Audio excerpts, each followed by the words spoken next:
Hold up.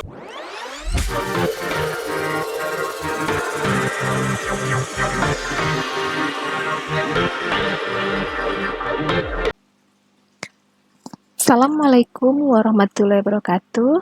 Alhamdulillah kita dapat berjumpa kembali pada kesempatan ini dengan pembahasan topik jenis tugas dan tagihan mahasiswa PPG Daljab 2021.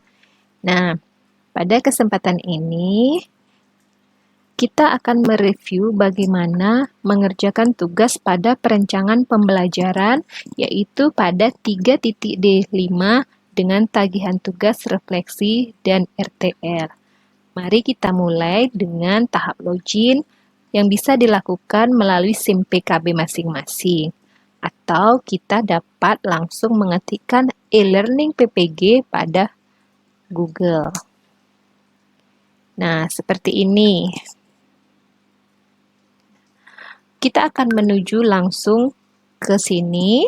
Nah, kemudian kita bisa langsung ke perencangan pembelajaran. Nah, kita pilih perencangan pembelajaran. Kemudian di 3.D ada refleksi dan RTL.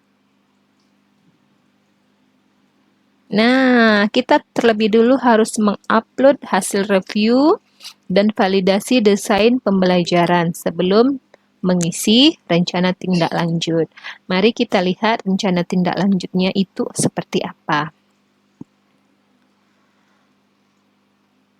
Ternyata ada dua pertanyaan yang harus kita isi. Yang pertama yaitu, apa rencana tindak lanjut yang akan saudara lakukan setelah menyelesaikan kegiatan pendalaman materi dan perancangan pembelajaran?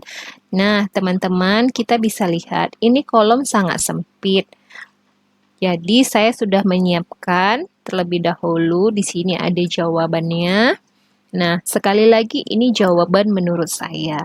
Apa rencana tindak lanjut yang akan saudara lakukan setelah melakukan kegiatan pendalaman materi dan perencanaan pembelajaran?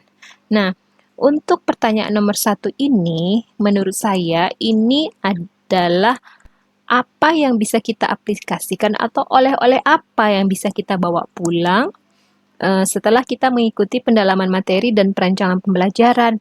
Nah, seperti kita ketahui, pada perencanaan pembelajaran itu kita diasah tentang membuat RPP, kemudian pembuatan media, kemudian bahan ajar, kemudian membuat LKPD, dan instrumen penilaian. Maka, RTL yang saya rangkum adalah setelah melakukan kegiatan pendalaman materi dan perencanaan pembelajaran, maka rencana tindak lanjut yang akan saya laksanakan ini dapat membuat RPP sesuai dengan model PBL atau PJBL, HOTS, dan berintegrasi dengan keterampilan abad 21 untuk semester berikutnya. Nah, kemudian kita dapat membuat media yang menarik, kreatif, inovatif untuk mendukung pembelajaran. Seperti kita ketahui, selama kita PPG, kita benar-benar digembleng untuk membuat media yang menarik, kreatif, dan inovatif. Kemudian kita dapat membuat bahan ajar yang sesuai dengan model yang kita pilih untuk menjawab tujuan dari pembelajaran. Kemudian juga kita bisa membuat LKPD yang sesuai untuk mengukur tujuan pembelajaran dan dapat membuat penilaian instrumen yang tepat. Nah, ini kita blok saja.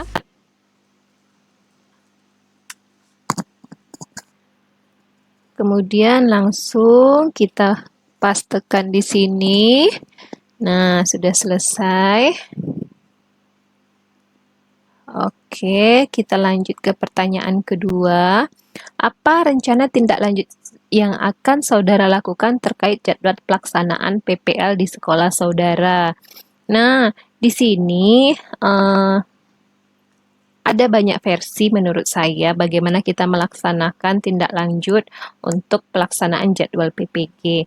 Tetapi kalau melihat penyediaan kolomnya hanya seketil itu, jadi menurut saya kita menjawab hanya dalam bentuk narasi, seperti misalnya rencana tindak lanjutnya itu pertama saya melapor dulu kepada kepala sekolah bahwa saya sudah selesai kompre, kemudian mengkonsultasikan jadwal kepada kepala sekolah, wakil kurikulum, dan kepala jurusan, kemudian menerima masukan dan saran dari mereka, kemudian kita menghubungi pihak-pihak yang terkait untuk mendesain dalam pembuatan pembelajaran, maksudnya video pembelajaran. Tak lupa pula kita di sini menghubungi siswa-siswa, karena sepertinya siswa itu untuk pembelajaran daring itu kadang terkendala jaringan ataupun terkendala kuota gitu. Jadi kita sudah bisa mengkondisikan agar siswa tersebut dapat mengikuti pembelajaran kita. Nah, selain itu juga di sini saya memasukkan dengan rencana pembelajaran dan pembuatan video pada set pertama, yaitu saya sertakan tanggalnya. Nah, mungkin ada sebagian yang membuat dengan sekaligus dalam kolom terperinci seperti itu gitu. Tapi kalau saya melihat dari besarnya ini kolom yang disediakan, jadi saya merasa tidak perlu dibuat seperti itu. Kenapa? Kalau yang melihat yang sudah-sudah itu, jika file yang dimunculkan itu besar, maka admin akan membuat kolom tersendiri dalam bentuk advance ataupun kolomnya yang jelas tidak hanya sekecil ini. Jadi menurut saya seperti ini saja sudah cukup, tapi kembali lagi ini pendapat saya. Bisa jadi kemungkinan benar ataupun kemungkinan salah, tetapi sekali lagi ini jawaban saya. Kemudian kita bisa meng-submit questionnaire. Nah, sudah selesai. Kita back to course. Nah, kita bisa melihat di sini sudah checklist biru.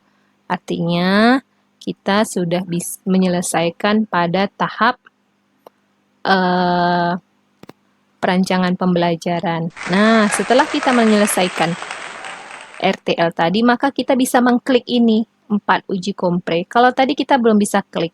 Nah, seperti ini, praktik pembelajaran kita juga belum bisa klik karena kita belum menyelesaikan uji kompre.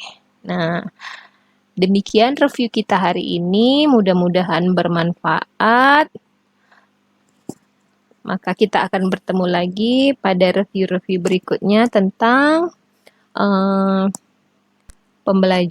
pembelajaran terkait PPG tahun 2021. Assalamualaikum warahmatullahi wabarakatuh.